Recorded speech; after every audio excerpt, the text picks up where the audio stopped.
मनरेगा सिर्फ एक योजना नहीं थी। मनरेगा राइट्स बेस्ड कॉन्सेप्ट था।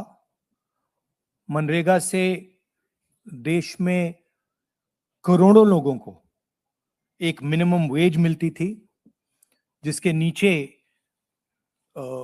जब मनरेगा चालू होता था तो उसी लेवल पर उनको मिनिमम वेज मिल जाती थी। और मनरेगा जो हमारा थर्ड टियर है, पंचायती राज का जो टियर है, उसमें directly political participation, finance, support का एक साधन था, मेथड था। तो ये डायरेक्ट राइट्स बेस्ड का जो कॉन्सेप्ट है, उस पर आक्रमण है। दूसरी बात, जो फेडरल स्ट्रक्चर है, स्टेट्स का जो स्ट्रक्चर है, उस पे भी ये आक्रमण है। ये जो पैसा लिया जा रहा है, ये स्टेट से छीनकर सेंटर ले रहा है। तो ये concentration of power, concentration of finance है। इससे देश को नुकसान होगा। इससे जो गरीब जनता है उनको नुकसान होगा, उनको दर्द पहुंचेगा, उनको कष्ट होगा। और आखिरी बात, मुझे बताया गया है कि ये decision directly prime minister office से लिया गया है और मंत्री से बिना पूछे, कैबिनेट से बिना पूछे ये डिसीजन लिया गया है। इससे आपको आज की हालत क्या है उसके बारे में पता लगता है कि वन मैन शो चल रहा है और जो भी नरेंद्र मोदी जी करना चाहते हैं वो करते हैं, और पूरा का पूरा फायदा वही 2-3 अरबपतियों के लिए है। आप देखना, ये प्रोग्राम कोलैप्स करेगा, राइट्स बेस्ड आर्किटेक्चर कोलैप्स करेगा, इससे रूरल इकोनॉमी को नुकसान पहुंचेगा और यही पैसा नरेंद्र मोदी जी अदानी और अंबानी जैसे लोगों को पकड़ा देंगे। Thank you. आज की जो CWC की मीटिंग हुई, ये मीटिंग में हमने ये शपथ ग्रहण किया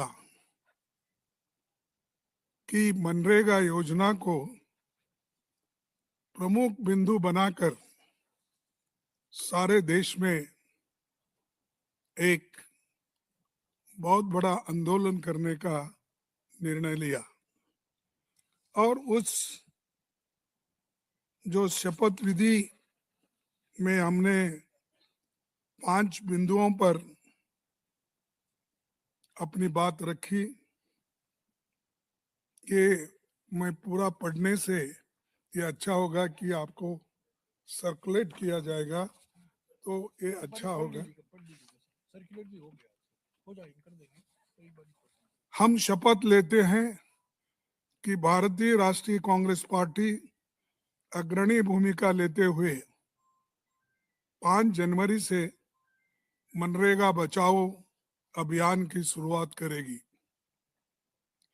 महात्मा गांधी राष्ट्रीय ग्रामीण रोजगार गारंटी अधिनियम मनरेगा का हर हाल में रक्षा करेंगे। मनरेगा कोई योजना नहीं, बल्कि भारत के संविधान से मिला काम का अधिकार है। हम ये संकल्प लेते हैं कि ग्रामीण मजदूर के सम्मान, रोजगार, मजदूरी और समय पर भुगतान के अधिकार के लिए एकजुट होकर संघर्ष करेंगे और मांग आधारित योजना और ग्राम सभा के अधिकार की रक्षा हम लोग करेंगे। हम ये भी शपथ लेते हैं कि मनरेगा से गांधी जी का नाम मिटाने और मजदूर के अधिकार को खैरात में बदलने की हर साजिश का लोकतांत्रिक विरोध करेंगे। संविधान और लोकतंत्र पर भरोसा रखते हुए हम मनरेगा बचाने, मजदूर के अधिकार बचाने और गांव-गांव अपनी आवाज बुलंद करने का संकल्प हम लेते हैं। इसी के साथ हमने जय संविधान जय हिंद का नारा लगाते हुए इसको हम सभी ने स्वीकार किया। आपको मालूम है कि लोकसभा में हमारे नेता राहुल गांधी जी मनरेगा पर पहले बहुत बार आवाज उठाई थी। उसके बाद में बाहर भी इस कानून के हिफाजत में हमने कई बार उठाया है, लेकिन एक कानून को वापस, अब नई कानून जो है इसको वापस लेने के लिए हम लड़ते रहेंगे। खुद इसी सरकार ने 16 दिसंबर 2025 को संसद में माना था कि नीति आयोग के अध्ययन में पाया गया मनरेगा से ड्यूरेबल असेट्स कैसे बने और ये प्रोडक्टिविटी योजना करने वाली एक प्लान है और इसलिए ये बहुत अच्छा है। इसका गुणगान बहुत से लोग किए हैं और हमारे सीएजी रिपोर्ट में भी है। उसके बाद जो भी हमारे रिपोर्ट्स आते हैं या रूरल डेवलपमेंट के, उसमें भी है। और उसके अलावा कोविड में किस तरीके से ये माइग्रेंट वर्कर्स को हेल्प किया और जो लोग, बहुत से लोग जीवित रहे, उनको ये इसका फुल फायदा मिला। अगर नरेगा नहीं होता तो लाखों लोग मर जाते थे। ये इसका बहुत बड़ा देन है। और मैं यहाँ आपके सामने कहना चाहता हूँ, इस मनरेगा प्रोग्राम को लाने वाले श्रीमती सोनिया गांधी जी, मनमोहन सिंह जी, उनकी जो टीम एक डायरेक्टिव प्रिंसिपल्स आर्टिकल 41 को हक में रूपांतर करके, राइट्स में रूपांतर करके देश के गरीब जनता को ये दिया। उसी के वजह से गरीब जनता आज भी जिंदा है। वो किसी के अंडर काम करने के लिए नहीं जाते। जब जरूरी होता है तो ये 100 दिन जो हमने पहले गारंटी दी थी, और कभी कभी जरूरत है तो इसको बढ़ाने का भी एक सरकार के पास अधिकार था, लेकिन ये सब इन्होंने छीन लिया। गांव, गरीब, कमजोर तबकों के लिए सबसे बड़ी मददगार रही मनरेगा। 11-12 से अब तक लगभग करोड़ों परिवारों को रोजगार मिला है। मनरेगा ने दलितों, आदिवासियों, महिलाओं, वंचित तबकों को गांव में ही रोजगार देकर सशक्त किया, पलायन रुका, गांव में बुनियादी ढांचा और पर्यावरण संरक्षण मजबूत हुआ। मैं ये कहीं बता रहा हूं कि अपने ही गांव में रह के जो छोटी मोटी खेती भी अगर उनकी होती है तो उसकी भी वो एक तरफ काश्त करके उसका लाभ उठाते थे, और दूसरी तरफ उनको जब मजदूरी नहीं मिलता था तब वो लोग नरेगा के स्कीम के तहत वो काम पे भी जाते थे।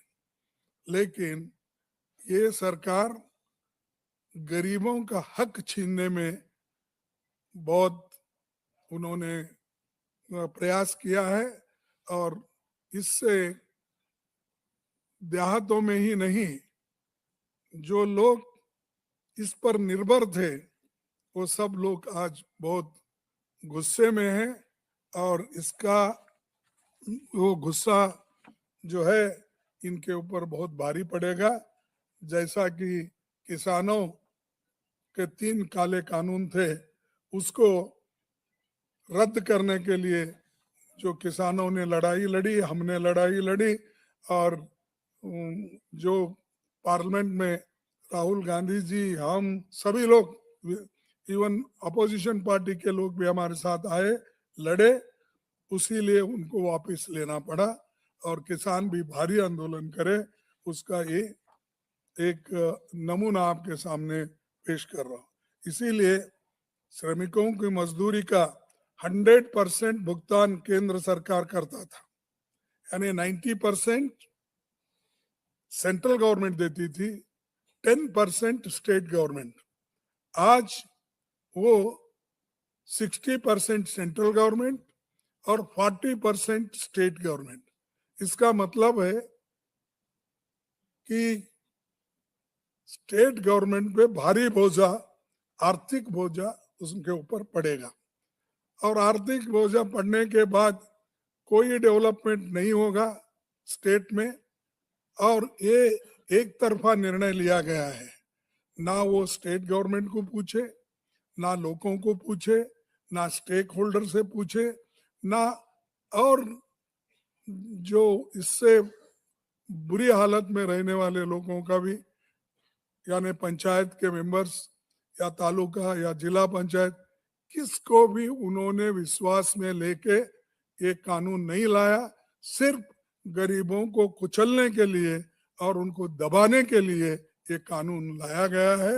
इसीलिए हम इसका पुरजोर खिलाफ करेंगे, विरोध करेंगे और इसके बारे में हम लड़ते रहेंगे, सड़क पे भी लड़ेंगे, आने वाले दिन में पार्लियामेंट में भी लड़ेंगे। ये हम इरादा करके आज CWC में हमने निर्णय लिया है। और जब भारत दुनिया की चौथी सबसे बड़ी अर्थव्यवस्था बन चुका है उनके कहने के मुताबिक, तो केंद्र सरकार ने मनरेगा जैसी योजना को तबाह क्यों किया? आपके पास इतने पैसे हैं, अरे बैंक से उठा उठा के अमीर लोग लूट रहे हैं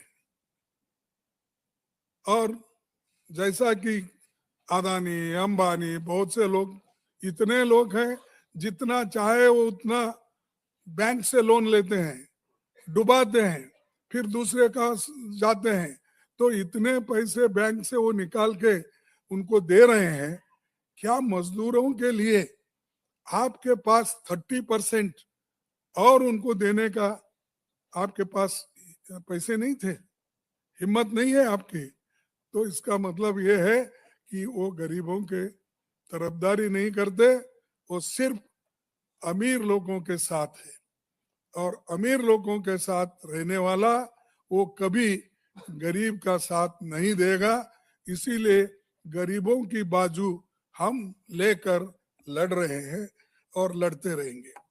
और दूसरा, मनरेगा से राष्ट्रपिता महात्मा गांधी का नाम हटाना ये एक अपमान है, क्योंकि सोनिया गांधी जी और मनमोहन सिंह जी ने तो इसको राइट बेस्ड कानून बनाया था। तुमने तो सिर्फ नाम बदलने का शुरू किए हैं। अरे हम हकूक दिए, राइट्स दिए, तुम नाम बदलने के पीछे भी गिरे हैं। सिर्फ गांधी फैमिली के नाम ही नहीं, वो महात्मा गांधी को भी उनका नाम भी पसंद नहीं है, क्योंकि मोहनदास करमचंद गांधी, उनका भी गांधी सरनेम है। तो गांधी जी यहाँ भी है, तो चलो जितने गांधी नाम के सरनेम वाले हैं उनके ऊपर हमला करो। ये हमला गांधी जी के ऊपर भी है, महात्मा गांधी के ऊपर। और एक देशव्यापी आंदोलन अपना होगा और इसके लिए सर्वसम्मति से वर्किंग कमेटी में माना गया है। और इसके बाद मैं यही कहूंगा कि हम जोर से लड़ेंगे, लड़ते रहेंगे, और आपका साथ मैं मांगता हूं, क्योंकि आपके भी कुछ ये होंगे, थोड़ा सा आपको भी तकलीफ होगी, लेकिन सच्चाई को अगर आप सपोर्ट नहीं करेंगे, जो देश के संविधान में दिए हुए हकूक को अगर आप सपोर्ट नहीं करेंगे, तो एक बहुत बड़ा गुनाह हम सब लोग कर रहे हैं। तो इसलिए इतना ही कह के मैं अपने 4 शब्द को समाप्त करता हूं।